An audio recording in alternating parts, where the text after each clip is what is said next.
ఈ పోరాట యాత్రలో అరక్కి వెళ్తే అక్కడ ఒక గిరిజన మహిళ నాకు కనిపించింది. ఏంటమ్మా అంటే నువ్వు ఇది అంటే వాళ్ళకి నన్ను చూడగానే వాళ్ళకి ఏమనిపిస్తుంది, మా ఇంట్లో ఈయన పిలిచి ఇలా ఇడితే అని చెప్తే వింటాడు అనుకుంటారు, తీసుకెళ్తారు. సరే రామ్మ అంటే ఏంటమ్మా అంటే మాకు నీళ్లు సరిగ్గా రావట్లేదు, చూడు మేము ఎలాంటి నీళ్లు తాగుతావు, నువ్వు రా అని చెప్పి. ఇల్లు ఎక్కడ అంటే అది ఊరు ఎక్కడ అంటే ఇదే అని చెప్పారు. మెయిన్ రోడ్ నుంచి కొంచెం లోపలికి అన్నారు. చూస్తే తీసుకెళ్తే ఎదకమంటే అదే అని చెప్పి ఒక 10 అడుగులు అన్నారు. ఆ 10 అడుగులు కాస్త 1000 అడుగులు అయింది రావట్లేదు. ఇంకెంతో నుండి 7 కిలోమీటర్లు నడిపించాను నాకు. అని ఎందుకు చెప్తున్నాను, రోల్ మోడల్ కనెక్ట్ చేస్తున్నాను. వెళ్ళి లోపలికి వెళ్తున్నప్పుడు పాపం ఒక 70 ఏళ్ళు ఉండే ఆవిడికి. లోపలికి వెళ్తే ఊరంతా తిప్పారు. ఆ మట్టి ఎలా ఉందంటే జారిపోతుంది, ఎగుడు దిగుడు మధ్యలో జారిపోతుంటే నేను అన్నాను, నేను ఇంకా 2-3 సార్లు పడబోయాను. ఏమ్మా మీరు పడరా అంటే ఇంకా వర్షం లేదు ఆ రోజున.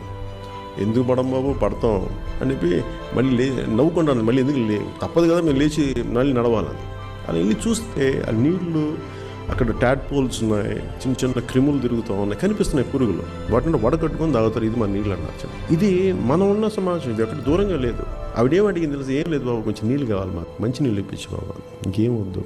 అది కూడా ఇప్పుడు అడగలే, నువ్వు ఎప్పుడు గవర్నమెంట్ ఫామ్ చేశాక మా ఊరిని గుర్తుపెట్టు, అందుకు చెప్తున్నాను నీకు.